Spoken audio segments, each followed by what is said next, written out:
عام لوگوں کا یہ خیال ہے کہ اگر ایک مولوی کچھ کہتا ہے دوسرا کچھ کہتا ہے تو یہ مولوی اکٹھے کیوں نہیں ہو جاتے اور بیٹھ کر ان مسئلوں کا حل کیوں نہیں نکال لیتے؟ اگر اکٹھے ہو جائیں گے تو ان کا پیٹ آپ بھرو گے کیا؟ یہ بیچارے لڑواتے ہی اس لیے کہ یہ لڑتے رہیں، ہماری دال روٹی چلتی رہے۔ لیکن یاد کر لیجئے قیامت کے دن یہ بہانہ میرے اور آپ کے کام نہیں آنے والا کہ ایک مولوی کچھ کہتا تھا ایک مولوی کچھ کہتا تھا۔ اللہ ہم پریشان تھے، ہم کہاں جاتے؟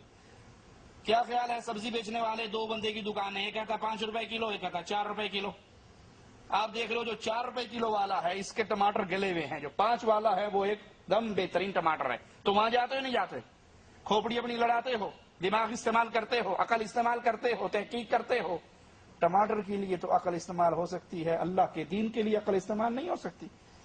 بھائی کتنی موٹی سی بات ہے کہ ایک شخص آپ کو قبر کی دعوت دے رہا ہے، آؤ پیر صاحب کی قبر پہ چلیں، سجدہ کریں، طواف کریں، نظر دیں، نیاز دیں، قبروں کو پوجیں، چومیں، یہ زندہ ہیں، یہ اولیاء اللہ ہیں، یہ بزرگ ہیں، یہ مشکل کشا حاجت روا ہے۔ دوسرا کہتا نہیں بھائی یہ مر گئے ہیں، یہ انسان تھے، مر گئے، قبر میں دفن ہو گئے، اگر یہ کچھ کرنے کے قابل ہوتے تو اپنا استنجا خود کرتے، غسل خود کرتے، کفن خود پہنتے، قبر میں خود اترتے۔ یہ مجبور محض ہیں، آؤ قرآن پڑھ لو۔ ایک اللہ کی توحید کی دعوت دے رہا ہے، ایک غیر اللہ کی پوجا کی دعوت دے رہا ہے۔ اے بھی ٹھیک ہے وہ بھی ٹھیک ہے، جڑا جتھے لگا ہے ٹھیک لگا، سانو پتا کوئی نہیں۔ انہیں لتر پہن گے فرشتہ تو پھر اوتھے کھوپڑی ٹھیک ہوئے گی۔ ایک قرآن کی دعوت دے رہا ہے، ایک کہہ رہا ہے جی قرآن نہیں پڑھنا، جو قرآن پڑھ گیا خلاص وہ گیا۔ مولوی زکریا صاحب بھی کہتے ہیں قرآن پڑھنے سے پہلے 15 علوم پڑھنے پڑتے ہیں، نہ ایڈے اوکے ہو یہ، نہ 15 پڑھیے، نہ قرآن سمجھیے، کھیڑی مکھی۔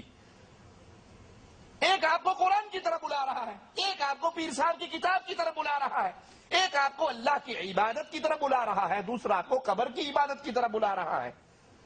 دونوں میں فرق نہیں ہے، اپنی عقل کو استعمال کیجئے، وگرنہ قیامت کے دن یہ بہانہ نہیں چلے گا یہ مولوی یہ کہتا تھا، یہ مولوی یہ کہتا تھا۔ مالک کا تجھے عقل دی تھی؟